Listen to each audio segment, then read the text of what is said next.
Hi, this is Brad Constantine, and this is a podcast recording of the Old Testament. Although this is not an official recording of the Church of Jesus Christ of Latter-day Saints, every effort's been made to be as doctrinally accurate as possible. I'll be using for the text the Joseph Smith translation of the Old Testament, along with many commentaries from general authorities of the Church, BYU professors, Bible scholars, and others. This format will be very detailed, and so if you want a deep analysis of the Old Testament, you come to the right place. Thanks for your attendance. Hi, this episode is going to be for Exodus chapter 1. Now, to begin with, I want to read an introduction to the book of Exodus here so we can get a framework and a context of what we're going to be talking about for the next few days or next few episodes. The theme of the book of Exodus is the commencement of Israel as a covenant nation. It relates how God fulfilled his ancient promise to Abraham by multiplying his descendants into a great nation, redeeming them from the land of bondage and renewing the covenant of grace with them on a national basis. That was by Gleason Archer.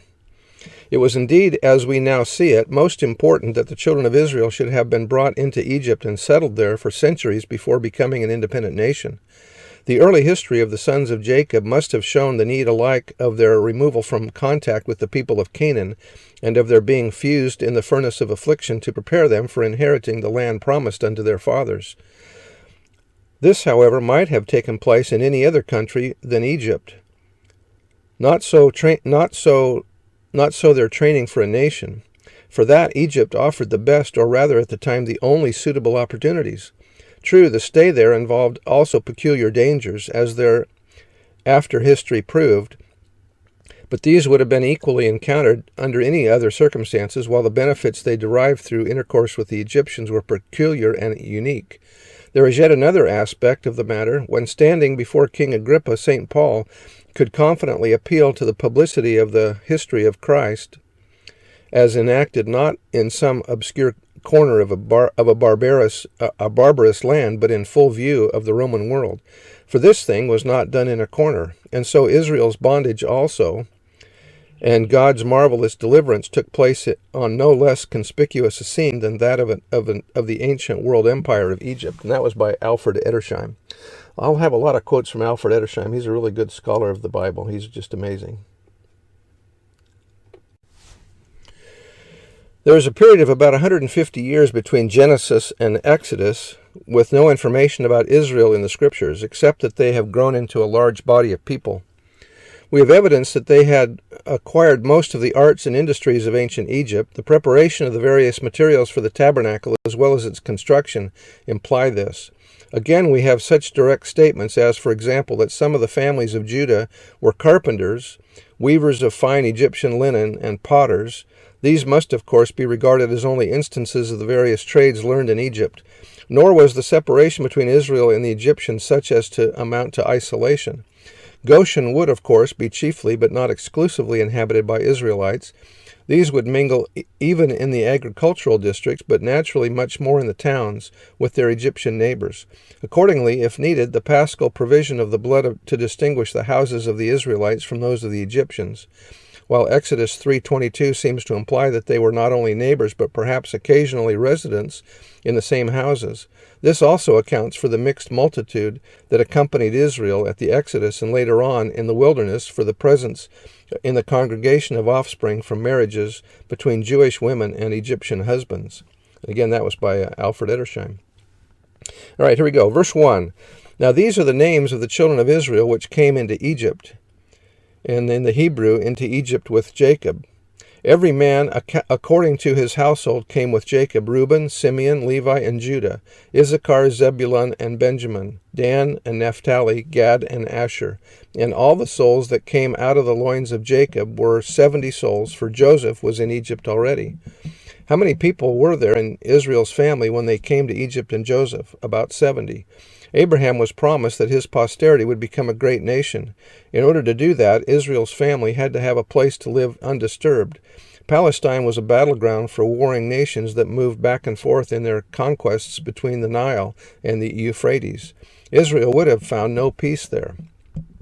Verse 6, and Joseph died, and all his brethren, and all that generation. And the children of Israel were fruitful, and increased abundantly, and multiplied, and waxed exceedingly mighty, and the land was filled with them. In order for Jacob's family to grow large, it needed a peaceful place to do that. Egypt served as that peaceful place. Verse 8, Now there arose up a new king over Egypt, which knew not Joseph. How was it possible that Joseph, a Semitic person, could become ruler in Egypt? The Egyptians had been overthrown by a Semitic group, the Hyksos people. Verse 9, And he said unto his people, Behold, the people of the children of Israel are more and mightier than we. Why was it a good thing that the Egyptians hated the Israelites? The hatred they felt for the Israelites prevented intermarriages with the Hebrews. The length of their servitude fused Jacob's people into a united people. To reap the blessings of the Abrahamic promises, Israel had to remain a pure race, and the Lord used this means to achieve it. Is there anything similar in the history of the church today? In early church history, those who were not members of the church hated those who were, so they would not associate with us. How hard is it for us to remain a pure people, or is the requirement the same for us today? Because we are more generally accepted today, it is easy for members to associate with non-members and even to marry outside the covenant. Verse 10.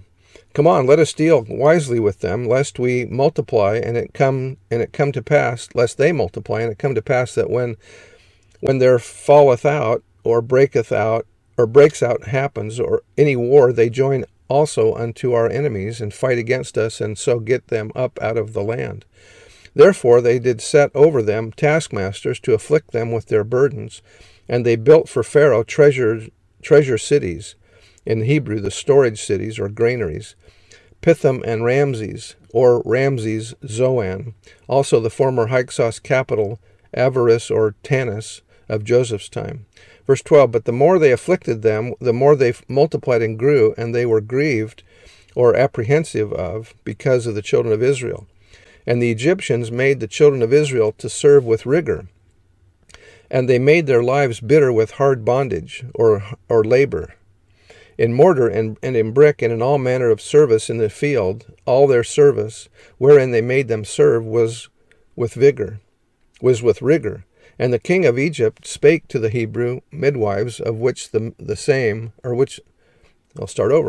king of Egypt spake to the Hebrew midwives, of which the name of the one was Shiphrah, and the name of the other Puah. And he said, When ye do the office, or serve as of a midwife to the Hebrew women, and see them upon the stools or birth stools, if it be a son, then ye shall kill him, but if it be a daughter, then she shall live. The Pharaoh or leaders of Egypt may have had Joseph's prophecy of a leader that will lead out the Israelites from Egypt, named Moses. Verse 17, But the midwives feared God, and did not as the king of Egypt commanded them, but saved the men children alive. And the king of Egypt called for the midwives, and said unto them, Why have ye done this thing, and have saved the men children alive? And the midwives said unto Pharaoh, Because the Hebrew women are not as the Egyptian women, for they are lively, and are delivered ere the midwives come in unto them. Therefore God dealt well with the midwives, and the people multiplied and waxed very mighty. And it came to pass, because the midwives feared God, or revered God, that he made them houses, or households, or descendants. Pharaoh commanded the midwives to kill all male babies. What did they do? What lesson do we learn that can help us today? We should not obey wicked laws. Verse 22, And Pharaoh charged all his people, saying, Every son that is born to the Hebrews ye shall cast into the river, and every daughter ye shall save alive. By putting Moses into the basket upon the river kept the commandment, by casting the males into the river. Did the Egyptians know about Moses' mission before he was born? Lehi taught his children the prophecies of Joseph, which were contained on the brass plates. What are two of the significant prophecies given by Joseph that were taken out of the Old Testament but were restored in the Joseph Smith translation version of Genesis chapter 50? Is it possible that the leaders of Egypt knew about Joseph's prophecy about Moses? Most likely. While the affairs of the Egyptians were in this condition, bondage, there was this occasion offered itself to the Egyptians, which made them more solicitous for the extinction of our nation. One of those sacred scribes who are very sagacious in foretelling future events truly told the king that about this time there would be a child born to the Israelites who, if he were reared, would bring the Egyptian dominion low and would raise the Israelites, that he would excel all men in virtue and obtain a glory that would be remembered through all ages. Which thing was so feared by the king that according to this man's opinion he commanded that they should carry every man-child which was born to the Israelites into the river and destroy it. He enjoined also that if any person should disobey him and venture to save their male children alive, they and their families should be destroyed. And that was by Flavius Josephus. Another collection of Jewish legends gives a similar prediction. A son will be born unto Israel, who will destroy the whole of our land and all its inhabitants, and he will bring forth the Israelites from Egypt with a mighty hand. And that was by Louis Ginsburg. I bear testimony that these things are true, and that as we study the Old Testament, we'll gain a greater insight into what's going on here. I hope you'll come back each episode. See you next time.